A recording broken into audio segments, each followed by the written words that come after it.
Bonjour, l'Union pour la Méditerranée est de retour au centre des débats européens. L'institution, fondée en 2008, sous l'impulsion de Nicolas Sarkozy, est en place depuis 2011, mais elle manque de reconnaissance et surtout d'argent. Le président du Parlement européen, Martin Schulz, a donc convoqué un sommet des chefs de parlement de l'UPM à Marseille, et il y a quelques jours donc pour relancer ce partenariat euro-méditerranéen.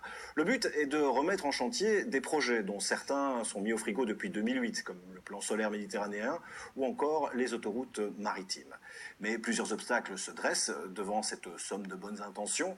Ce sont de ces obstacles et d'autres questions qui se posent, et qui sont nombreuses d'ailleurs, dont nous allons discuter avec nos invités pour voir ensemble si finalement l'UPM peut devenir la concrétisation de ce qui était le rêve de Nicolas Sarkozy, ou si elle est condamnée à être un machin, comme l'aurait décrit le général de Gaulle à l'époque. J'ai donc le plaisir de recevoir autour de cette table Madame Marie-Thérèse Sanchez-Schmidt. Bonjour. Bonjour. Vous êtes député européen, affilié au PPE, au Parti populaire européen. Vous êtes membre de la délégation parlementaire auprès du PM. Monsieur Karim Zeribi, bonjour. Vous êtes député européen pour les Verts. Vous êtes également élu à la ville de Marseille, qui a reçu le sommet concernant l'UPM, justement, il y a de cela quelques jours. Monsieur Sédik Chihab, vous êtes le vice-président de l'Assemblée populaire nationale algérienne. Vous êtes membre du parti du Rassemblement national démocratique, le RND. Et puis, Madame Gina Chamas, vous nous venez du Liban. Vous êtes candidate indépendante aux élections législatives de 2013, qui devraient avoir lieu en juin. Devrait, on va le mettre encore au conditionnel.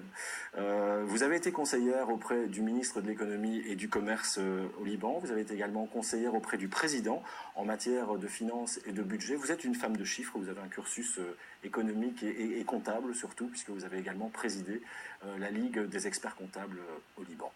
Merci à tous d'être là aujourd'hui. Alors la première question que j'ai envie de vous poser, c'est cette union, cette UPM se concentre surtout sur des objectifs qui sont économiques, qui sont environnementaux, mais est-ce qu'on peut vraiment mettre en place des projets qui sont efficaces si on élude, si on ne prend pas en compte au sein même de cette organisation les problématiques sociales comme l'immigration?